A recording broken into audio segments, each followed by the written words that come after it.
이번에는 체세포 분열 관찰 실험에 대해서 알아보도록 합시다.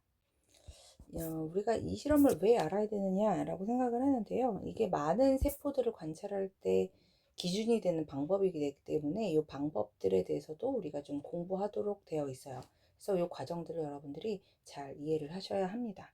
일단 첫 번째는 생물학에서 제일 중요한 건 재료를 선택하는 거예요. 그죠? 우리가 지금 하고자 하는 것은 체세포 분열을 관찰하는 거예요. 그럼 체세포 분열이 잘 일어나는 곳을 찾아야 된다는 거죠. 그래서 우리가 주변에서 이제 볼 수 있는 다양한 생물들이 있지만 이제 동물의 경우는 체세포를 분열하는 곳 그것을 이제 채취하기가 쉽지는 않단 말이에요. 그러니까 이제 쉽게 우리가 채취할 수 있는 식물에게서 찾는 것이 좋겠다. 그 중에서도 식물도 우리가 쉽게 구할 수 있는 양파. 양파에서도 어디냐라고 하면 식물이 체세포 분열이 일어나는 곳은 뿌리 끝 또는 줄기의 끝 그곳에 있는 생장점이라고 하는 곳이 세포 분열이 활발하게 일어나는 지점입니다. 또는 이제 쌍둥이 식물의 경우에는 이제 줄기에 이제 원형으로 둘러 있는 형성층이라고 하는 곳이 또 세포 분열이 잘 일어나는 곳이죠.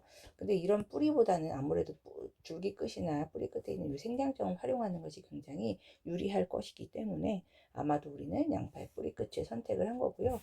뿌리도 좀 잘 살펴봐야 되는 것이 뿌리도 이렇게 잘 보면 어디냐라고 하면 생장점이라고 하는 곳은 사실 이런 데는 다 죽은 세포들이고 그리고 이 부분이 생장점입니다. 그래서 뿌리 끝을 잘라서 한 이쯤에 있는 생장점을 보겠다라고 하는 것이 우리가 이제 재료를 선택하는 방식이라는 거죠. 그런 다음에 이제 첫 번째 과정입니다. 그걸 우리가 뭐라고 하냐면 고정이라고 합니다. 고정이라고 하는 과정은 쉽게 얘기해서 세포를 죽이되 세포가 살아있는 상태의 모습을 유지하면서 죽이는 그런 방식이에요. 이 양파 뿌리를 이제 자르고 그런 상황부터 그때부터 이제 이 세포들은 이제 죽어가기 시작할 거고 그리고 어쨌든 살아있기 때문에 계속 뭔가 달라지는 변화가 있을 수 있고 또 화학적인 변화가 있을 수 있고 그럼 우리 이제 관찰하는데 이제 방해가 되거든요. 그래서 얘가 살아있는 그 상태 그대로 깔끔하게 죽어 있기 위해 딱 멈춰 있기 위해서 하는 작업을 고정이라고 하는데 대표적으로 이 고정으로 사용하는 고정액은 에탄올과 아세트산을 섞어서 이제 제조합니다. 비율은 좀 달라질 수 있지만 이 경우에는 에탄올과 아세트산을 3대1로 섞었을 때 이제 이 고정이 잘 된다고 되어 있네요.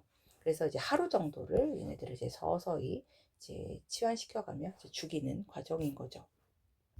그런 다음에 이제 두 번째로 해야 되는 것은 해리입니다. 어쨌든 세포들은 너무너무 작아요. 눈에도 보이지도 않는데 이 양파 뿌리는 이미 눈에 보이는 사이즈이기 때문에 굉장히 수천 수만 개의 세포가 겹쳐 있는 상태거든요.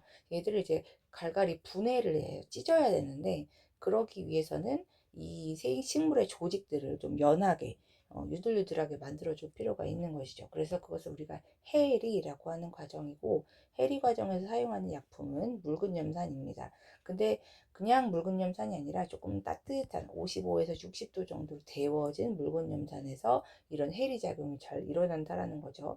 그래서 55도, 60도로 묽은염산을 가열해서 그 정도의 온도를 맞추는 건 사실 쉽지 않아요. 금방 끓어버리거든요. 요만한 시험관에 묽은염산 들어있고 요 안에 이제 뿌리가 들어있는데 여기다 이제 가열하면 금방 100도, 200도 올라갈 수 있으니 어떻게 하냐면 물중탕을 해준다는 거죠. 물중탕을 해주면 장점은 물은 100도까지밖에 안 올라가니까요. 그러니까 100도보다 안 되는 온도 안에서 이 묽은 염산을 서서히 데워줄 수 있는 장점이 있는 거죠. 그렇죠? 그래서 핵심은 묽은 염산입니다. 따뜻한 묽은 염산에 넣어서 뿌리 조각을 넣고 한 7분 정도 이 세포 식물의 조직을 좀 연하게 분리되게 하도록 그렇게 만들어주는 과정이 이제 헬이라고 보시면 됩니다. 자, 그런 다음에 이제 우리가 보고자 하는 거는 세포 분열이니까 특히 염색체나 핵의 모습을 볼 수가 있어야 되겠죠. 그래서 염색을 해줘야 합니다. 이때 염색약은 다양한 종류가 있지만 여기서는 아세트산 카민이라는 것을 사용하고 있네요. 얘를 사용해서 핵과 염색체를 염색을 해주는 거고요. 이때 이제 우리가 염색약은 좀 더 알아둘 필요가 있는 것이 이제 많이 사용하는 것이 식물의 경우는 아세트산 카민을 많이 사용합니다. 그렇지만 동물의 경우에는 약간 이제 붉은기가 있기 때문에 이 아세트산 카민은 붉은색이에요. 근데 동물은 붉은색인데 이미 거기다 붉은색을 염색하면 별로 좋지 않겠죠. 그래서 약간 푸른색 계열인 메틸렌 블루라고 하는 염색약을 많이 사용하려고 하고요. 그리고 우리가 또 알고 있는 염색약이 또 뭐가 있냐면 작년에 백혈구 염색할 때, 백혈구에 있는 핵을 염색할 때 사용했던 김사라고 하는 것도 염색약이죠. 그죠? 그리고 우리가 실제 학교에서 실험했을 때는 아세트 올세인이라고 하는 것을 사용했습니다. 그것도 이제 염색약이죠. 그래서 다양한 종류의 염색약들이 존재하고 그런 것들을 우리가 필요에 맞게 사용한다라는 것도 알아두시면 좋을 것 같아요. 자, 그리고 이제 분리입니다. 분리라고 하는 과정은 양파 뿌리끝 조각을 잘게 찢어주는 행동이에요. 그래서 이걸 잘 찢을수록 사실 우리가 잘 볼 수가 있겠죠. 그죠? 그리고 나서 마지막으로, 마지막은 아니네요. 연필에 달린 고무로 현미경 표본에 덮개 유리로 막 두드려주면 기포도 잘 제거되고 좀 이제 펴집니다. 그 펴진 상태에서 현미경 표본을 거름 종이로 덮어서 지금 넘쳐 나르는 아세트산 카민 염색약 제거해야 그래야 현미경이 빨갛게 물들지 않을 거고요. 그리고 이제 동시에 누르면서 압착시키면서 이 안에 있는 세포들을 최대한 퍼뜨리는 그러한 행동을 해주게 됩니다. 어쨌든 정리를 하면요, 우리가 이 세포를 관찰하는 이 과정은 우리가 어떻게 나눠줄 수 있느냐라고 한다면 첫 번째 고정, 그죠? 그리고 해리, 그 다음에 염색, 그리고 분리, 그죠? 그리고 압착이라고 하는 과정으로 이루어지고 많은 세포 분열할 때 사용하는 방식이다라는 것들을 잘 이해해 주시면 좋을 것 같아요.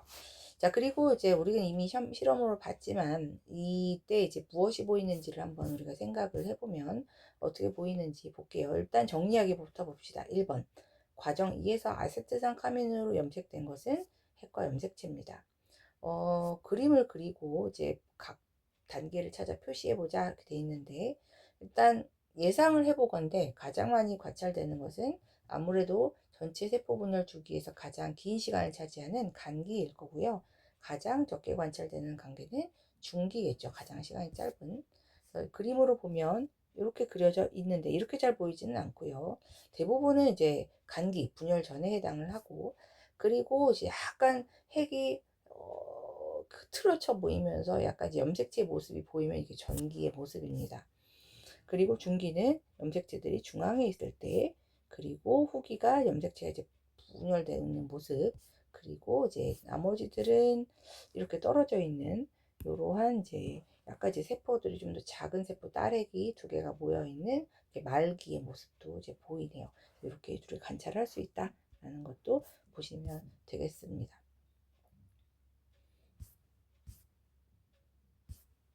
자, 마지막으로 이제 스스로 확인하기 하고 끝을 낼까요? 분열 중인 세포에서는 유전 물질이 꼬이고 뭉쳐서 막대 모양이 된 그 현미경으로도 우리가 확인할 수 있는 염색체가 나타납니다. 세포 분열의 결과 만들어진 두 개의 딸세포는 각각 모세포 염색체 수가 어떤가요? 같죠, 그죠? 같다. 여기는 지금 다르다고 표시가 있는데 얘가 지금 이 상황에서 많이 흩어져 있어서 그렇습니다. 3번 세포 분열을 일어날 때 염색체가 실처럼 풀어진 상태로 분리된다면 어떤 문제가 있을까요? 요거는 한번 살펴볼까요? 어떻게 될까요? 이렇게 된다면 아마도 분열이 제대로 일어날 수가 없겠죠. 그죠? 특히 이제 복제된 DNA가 정확하게 반으로 분리되기는 어려울 거예요. 만약에 엉켜 있으면 그러면 이제 딸세포가 염색체 구성이 모세포와 달라질 수도 있겠다라는 것도 우리가 예상할 수 있을 겁니다. 체세포 분열은 여러분들이 한번 조금 그림을 한 2번 이상 그려보셔야 확실하게 이해가 될 겁니다. 좀 복잡하지만 차근차근 한번 도전해 보시기 바랍니다. 수고하셨습니다.